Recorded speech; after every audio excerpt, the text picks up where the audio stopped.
ఇన్ని రకాల ఫలితాలు మనకు చెప్పారు. అలాంటి గొప్ప ఫలితాలు ఇచ్చేటువంటి అమ్మవారు ఇంకా చాలా విశేషాలు చెప్పాడు. సర్వేయోగా ప్రాశ్యంతి దీర్ఘమాయుష్యమిందతి అయమాయుష్కరో నామ ప్రయోగ కల్పనోదితః. మీరు సహస్రనామాలు చదువుతూ శ్రద్ధగా జ్వరం వచ్చిన వాడి తల మీద కనుక సహస్రనామాలు చేయి పెట్టి సహస్రనామాలు చదివితే ఆ జ్వరం తగ్గుతుంది. సహస్రనామాలు పూర్తయ్యేసరికి తగ్గుముఖం పడుతుంది జ్వరం. కాకపోతే మనస్సు నిశ్చలంగా ఉండాలి, ఏకాగ్రతతో చేయాలి, శ్రద్ధగా చేయాలి. శ్రద్ధగా మన టాబ్లెట్లు మిగతాగానే ఇలాంటి పని చేయాలి. నా దీనివల్ల ఏమవుతుంది అనుకుంటాం, మనకే నమ్మకం లేదు. కాబట్టి విశ్వాసం అనేది చాలా ముఖ్యమైనది, శ్రద్ధ ముఖ్యమైనది. కాబట్టి ఆ శ్రద్ధతో కనుక చేస్తే జ్వరపీడితు జ్వరంతో బాధపడే వాడి తల మీద తాకి ఈ సహస్రనామం పారాయణం చేస్తే జ్వరం పోతుంది. అలాగే కరడొప్పులు పోతుంది. ఇలాంటివి అంటే తల మీద చేయబెట్టే పోతాయని చెప్పారు. అలాగే భస్మ స్పర్శ అంటారు. అంటే భస్మ విభూతి పెడతారు అక్కడ.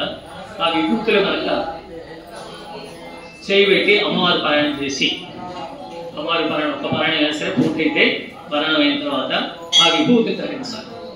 విభూతిని నొసడ పెట్టుకున్నట్టయితే తప్పకుండా గ్రహదోషాలు పోతాయి అని చెప్పారు, వ్యాధులు పోతాయని చెప్పారు. పాము కాటు వేస్తే ఆ పాము విషం కూడా పోతుంది. ఆ శక్తి దాంట్లో ఉందని చెప్పారు.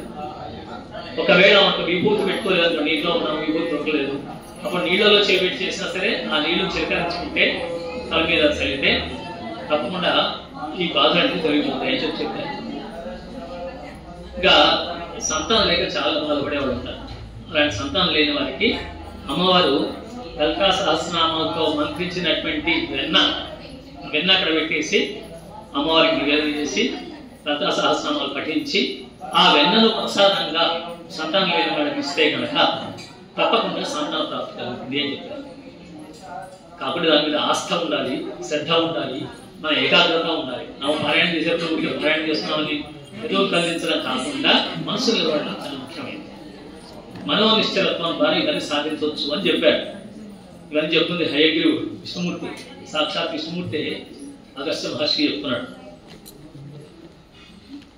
ఈ పారాయణం ఇవే కాకుండా ధర్మ, అర్థ, కామ, మోక్షం 4 పురుషార్థాలండి. మా అబ్బాయి పురుషార్థం అండి, మా అమ్మాయి పురుషార్థం అండి. అమ్మాయి పురుషార్థం అనడం లేదు, అమ్మాయి కూడా పురుషార్థం. ఇక పురుషార్థాలు 4 సాధించిన వాడు పురుషార్థం. మావాడికి ఉద్యోగం వచ్చింది, మావాడు పురుషార్థి అంటారు. ఉద్యోగం అనేది పురుషార్థి కాదు. ధర్మబద్ధంగా జీవించాలి, ధర్మబద్ధంగా కోరికలు నెరవేర్చుకోవాలి, వివాహం చేసుకుని వివాహ వ్యవస్థలో ఉండి భార్యాపిల్లలతో సుఖంగా ఉండి ధర్మబద్ధంగా సంతానాన్ని కానీ తీర్చినట్లయితే అది కామం నెరవేర్చుకుంటారు. కామం అంటే కోరిక, ధర్మము, కామం. అర్థం రెండవది. అర్థం అంటే ఏంటి? ప్రయోజనం అని అర్థం. జీవితంలో ఏది కావాలన్నా దాని వెనకాల మనం దవేయడం పడుతుంది. అర్థం అనేది అక్కడే ఉంటాం, కానీ ఇంకా చాలా ప్రయోజనాలు ఉంటాయి, కావాల్సిన వస్తువులు ఉంటాయి, డబ్బు తీర్చలేనివి కొన్ని ఉంటాయి. మనకు ఆప్తులు పక్కన ఉంటే చాలు, డబ్బు చేయలేం కానీ ఆప్తులు చేస్తారు. ఒక్కొక్కసారి మనం ఒంటరిగా ఉన్నాం, ఇబ్బంది వచ్చింది, ఆ సమయంలో వచ్చి ఆడుతున్నారు అనుకోండి, మనం తగ్గిపోతాం, లేకపోతే చాలా ఇబ్బంది పడాల్సి వస్తుంది. అందువల్ల మనల్ని కాపాడేటువంటి ఆ ప్రయోజనం నెరవేరేటువంటి పురుషార్థం ఒకటి ఉంటుంది. నలుగురితో మాట్లాడితే ఏమండి ఈ ఊరు మంచిదేనా అని అడిగారు అనుకోండి, మీ నోరు మంచిదంటే ఈ ఊరు మంచిది. ఎందుకు వచ్చింది ఆ సామెత? మనం బాగుంటే అందరం అందరూ బాగుంటాం, మనం బాగాలేకపోతే ఎవరు బాగుంటారు.